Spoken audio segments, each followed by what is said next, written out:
అహింసా మార్గంలో ఉద్యమించి బానిస సంఖ్యలు తెంచి బ్రిటిష్ పాలకుల నుంచి దేశానికి విముక్తి కలిగించిన మహాత్ముడి బోధనలు నేటికి అనుసరణీయమని ఏపీ సీఎం చంద్రబాబు అన్నారు.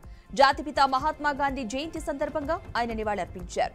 ఆత్మాభిమానం, ఆత్మ గౌరవం వేరెవరో పరిరక్షించరు, మనకు మనమే వాటిని కాపాడుకోవాలని గాంధీ చెప్పిన మాటలు స్ఫూర్తిదాయకమన్నారు.